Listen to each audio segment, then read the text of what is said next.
ভাইয়া, আমাকে 10 টাকার বিরিয়ানি দাও। কি তুই 10 টাকার বিরিয়ানি নিতে আইছস?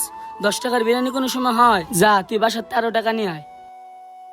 ভাইয়া, আমার কাছে আর টাকা নাই। আমার কাছে 10 টাকাই ছিল। 10 টাকার যতটুকু বিরিয়ানি হয় আমাকে অতটুকু বিরিয়ানি দেন। আইছে 10 টাকার বিরিয়ানি খাইতে। হই 10 টাকার কোনো বিরিয়ানি হয় রে? 10 টাকার তো শশাই হয় না। 10 টাকা শুধু শশা পাবি। যদি শশা নেস তাহলে ভিতরে যাবো। আমার কাছে তো বেশি টাকাও নেই, শুধুমাত্র 10 টাকাই আছে। 10 টাকা দিয়ে শসা খাই চলে যাই। আচ্ছা ভাইয়া, ঠিক আছে।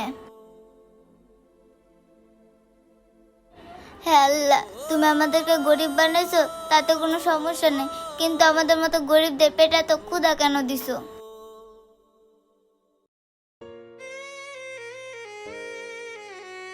আইলা তোর শশা। তাড়াতাড়ি শসাগুলো খেয়ে কয়েকটা বোতল টুকাইতে যাই।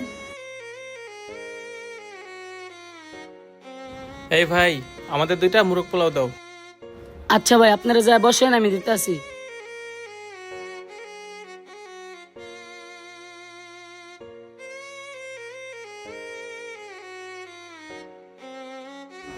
এই নেন ভাই আপনাদের বিরিয়ানি। আচ্ছা ঠিক আছে। ইস, আল্লাহ যদি আমাকে টাকা দিত, আমিও কত মজা করে মোরগ পোলাও খাইতাম।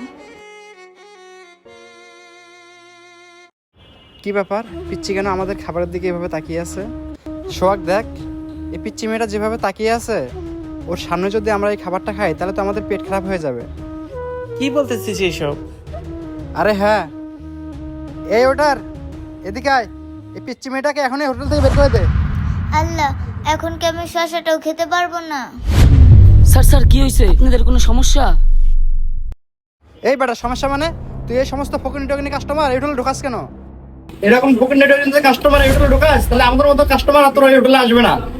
এই জীবন, তুই একটু চুপ কর। আরে চুপ করবো মানে? ও যেভাবে আমাদের খাবারের দিকে তাকিয়ে আছে, এই খাবার খেয়ে আমাদের পেটে যদি কোনো সমস্যা হয় তাহলে কি ওষুধ কেনার টাকাও দিব? তাছাড়া ওর কাছে মনে হয় টাকা নেই, আছে 2 টাকা, সেই টাকা দিয়ে শশা কিনে খাইতেছে।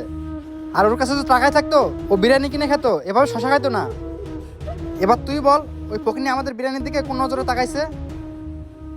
তুই শুধু দেখ, ওরে আজকে এমন একটা শিক্ষা দিমু, ও আর এই সমস্ত হোটেলে ঢোকানোর চিন্তা ভাবনাও করবে না। এই জীবন, এবার একটু থাম। ওর কাছে হয়তো বেশি টাকা নাই, এই জন্য ও শশা কিনে খাইতেছে।